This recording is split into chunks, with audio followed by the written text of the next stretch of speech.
Assalamualaikum warahmatullahi wabarakatuh. Perkenalkan, nama saya Lailatul Najmi, NIM 10622024. Di sini saya mengerjakan tugas UAS Kapita Selekta. Yang saya ambil buat video, teorinya itu sejarah ketatanegaraan Indonesia periode 1945 sampai 1949, perencanaan dan pengesahan Undang-Undang Dasar 1945, sifat UUD 1945, kelembagaan negara dan sistem pemerintahan, sejarah ketatanegaraan Indonesia periode 1945 sampai 1950, sejarah ketatanegaraan Indonesia periode 1950 sampai 1959, sejarah ketatanegaraan Indonesia periode 1959 hingga sekarang, masa antar 1959 sampai 1966, masa antar 1966 sampai 1999, masa 1998 hingga sekarang. Sejarah ketatanegaraan Indonesia, sebuah perjalanan menuju demokrasi. Berikut adalah uraian mengenai sejarah ketatanegaraan Indonesia mulai dari masa awal kemerdekaan hingga saat ini. Pembahasan ini akan dibagi berdasarkan periode waktu, pembahasan aspek-aspek penting seperti perencanaan dan pengesahan Undang-Undang Dasar 1945, sifat UUD 1945, kelembagaan negara dan sistem pemerintahan, serta peristiwa-peristiwa penting yang membentuk ketatanegaraan Indonesia. Periode 1945 sampai 1949, lahirnya Republik dan perjuangan kemerdekaan. Perencanaan dan pengesahan Undang-Undang Dasar 1945 pada tanggal 18 Agustus 1945, tepatnya sehari setelah proklamasi kemerdekaan. Panitia Persiapan Kemerdekaan Indonesia (PPKI) mengesahkan Undang-Undang Dasar 1945 UUD 1945 sebagai konstitusi pertama Republik Indonesia. Proses perencanaan UUD 1945 diawali dengan pembentukan Badan Penyelidikan Usaha Persiapan Kemerdekaan Indonesia (BPUPKI) pada tanggal 29 Mei 1945. BPUPKI kemudian mengadakan sidang-sidang untuk membahas dasar negara dan konstitusi Indonesia. Sifat UUD 1945 memiliki sifat presidensial dengan presiden sebagai kepala negara dan kepala pemerintahan. UUD 1945 juga bersifat normatif, artinya berisi norma-norma dasar yang mengatur penyelenggaraan negara, kelembagaan negara dan sistem pemerintahan. Pada periode ini, lembaga negara yang dibentuk berdasarkan UUD 1945 meliputi presiden sebagai kepala negara dan kepala pemerintahan memegang kekuasaan eksekutif. MPR sebagai lembaga tertinggi negara memiliki sifat menetapkan garis-garis dasar haluan negara. GBHN DPR sebagai lembaga legislatif memiliki fungsi membuat undang-undang. MA sebagai lembaga yudikatif memiliki fungsi mengadili perkara peradilan. Sejarah ketatanegaraan masa ini diwarnai oleh perjuangan mempertahankan kemerdekaan dari Belanda. Peristiwa penting yang terjadi pada periode ini antara lain pertempuran 10 November 1945 di Surabaya. Pertempuran ini merupakan salah satu pertempuran paling sengit dalam mempertahankan kemerdekaan. Perundingan Renville 1948. Perundingan ini menghasilkan kesepakatan tentang garis demarkasi yang membagi wilayah Indonesia menjadi wilayah Republik dan wilayah yang dikuasai Belanda.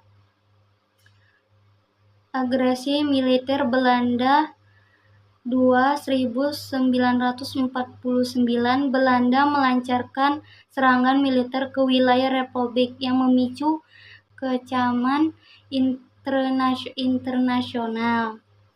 Konferensi Meja Bundar KMB di Benghang 1949, KMB menghasilkan pengakuan kedaulatan Indonesia oleh Belanda yang ditandai dengan menyerahkan kedaulatan pada tanggal 27 Desember 1949. Periode 1949 sampai 1950 Republik Indonesia Serikat RIS. Sejarah ketatanegaraan. Setelah KMB, Indonesia membentuk Republik Indonesia Serikat RIS, sebuah negara federal dengan sistem pemerintahan parlementer. Pada periode ini, UUD 1945 diganti oleh Konstitusi RIS 1949. Sistem pemerintahan RIS memiliki sistem pemerintahan parlementer dengan presiden sebagai kepala negara dan perdana menteri sebagai kepala pemerintahan. Kekuasaan eksekutif berada di tangan perdana menteri dan kabinetnya. Kelembagaan negara. Lembaga negara pada periode ini meliputi presiden sebagai kepala negara, perdana menteri sebagai kepala pemerintahan, MPR sebagai lembaga tertinggi negara, MPR sebagai lembaga legislatif, MA sebagai lembaga yudikatif. Peristiwa penting. Pembentukan RIS pada 27 Desember 1949 bentuk dengan 16 negara bagian. Memilih presiden dan perdana menteri. Soekarno terpilih sebagai presiden RIS dan Muhammad Hatta sebagai perdana menteri. Periode 1950 sampai 1959, Demokrasi Liberal dan UUD 1950, Sejarah Ketatanegaraan. Pada tanggal 17 Agustus 1950, RIS dibubarkan dan Indonesia kembali menjadi negara kesatuan dengan sistem pemerintahan parlementer. Konstitusi RIS 1949 diganti oleh Undang-Undang Dasar sementara UUD 1950. Sistem pemerintahan pada periode ini adalah parlementer, pada presiden sebagai kepala negara dan perdana menteri sebagai kepala pemerintahan. Kekuasaan eksekutif berada di tangan perdana menteri dan kabinetnya. Kelembagaan negara. Lembaga negara pada periode ini meliputi presiden, perdana menteri, MPR, DPR, MA. Peristiwa penting. Membentuk UUD 1950. UUD 1950 disahkan pada tanggal 17 Agustus 1950. Pembentukan kabinet pada periode ini terjadi pergantian kabinet yang cukup sering. Demokrasi liberal, sistem pemerintahan parlementer yang diterapkan pada periode ini disebut sebagai demokrasi liberal. Periode 1959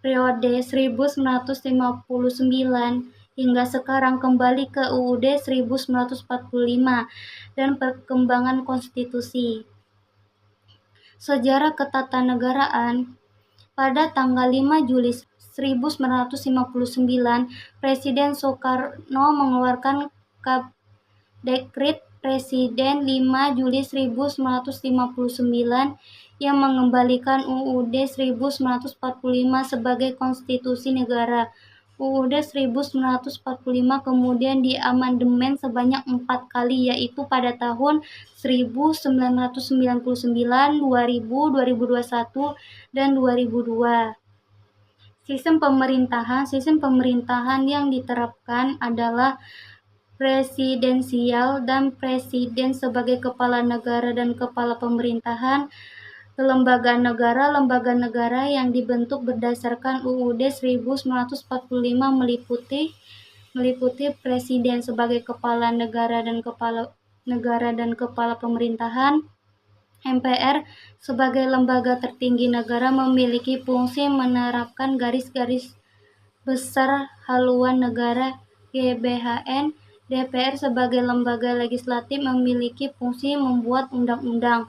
DPD sebagai lembaga perwakilan daerah memiliki fungsi mengawasi pelaksanaan undang-undang dan kebijakan pemerintah. MA sebagai lembaga yudikatif memiliki fungsi mengadili perkara peradilan. MK sebagai lembaga konstitusi memiliki fungsi mengadili sengketa kewenangan lembaga negara, sengketa hasil pemilu umum, dan menguji undang-undang terhadap UUD 1945. Peristiwa penting. Dekret Presiden 5 Juli 1959. Dekret ini mengembalikan UUD 1945 sebagai konstitusi negara. Order Baru 1966 sampai 1998. Periode ini ditandai dengan pemerintahan otoriter di bawah kepemimpinan Presiden Soeharto. Reformasi 1998 hingga sekarang. Periode ini ditandai dengan transisi menuju demokrasi yang lebih demokratis. Masa 1959 sampai 1966, demokrasi terpimpin. Sejarah ketatanegaraan periode ini dikenal sebagai demokrasi terpimpin, di mana Presiden Soekarno memegang kendali penuh atas pemerintahan. UUD 1945 kembali diperlakukan, namun dengan penafsiran yang berbeda, yang memberikan kekuasaan yang berdasarkan pada presiden. Sistem pemerintahan pada periode ini adalah presidensial, namun dengan presiden yang memiliki kekuasaan yang sangat besar. Lembaga negara pada periode ini meliputi presiden, MPR, DPR, MA. Peristiwa penting. G30S PKI 1965. Peristiwa ini merupakan upaya kudeta oleh Partai Komunis Indonesia (PKI) yang gagal. Super Semar 1966. Surat Pemerintah 11 Maret 1966. Super Semar yang dikeluarkan oleh Presiden Soekarno memberikan kekuasaan kepada Jenderal Soeharto untuk menstabilkan situasi politik. Masa 1966 sampai 1999. Order Baru. Sejarah ketatanegaraan.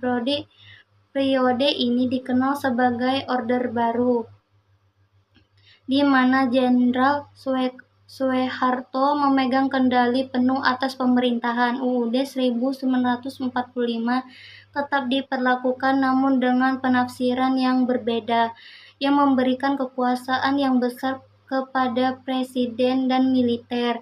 Sistem pemerintahan pada periode ini adalah presidensial, namun dengan presiden yang memiliki kekuasaan yang sangat besar.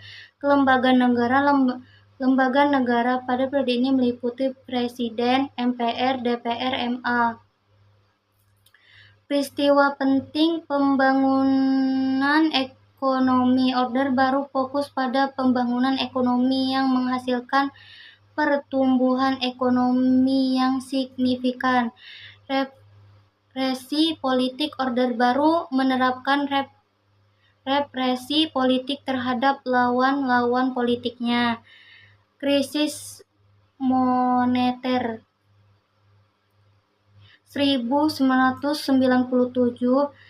Krisis moneter ini memicu protes dan demonstrasi demonstrasi yang menyebabkan Soeharto lengser dari jabatan pada tahun 1998. Masa 1998 hingga sekarang, reformasi dan demokrasi. Sejarah ketatanegaraan periode ini dikenal sebagai reformasi, di mana Indonesia mengalami transisi menuju demokrasi yang lebih demokratis. UUD 1945 diamandemen sebanyak 4 kali, yang menghasilkan perubahan signifikan dalam sistem ketatanegaraan. Oke, sekian dari saya. Lebih dan kurang saya mohon maaf. Wassalamualaikum warahmatullahi wabarakatuh.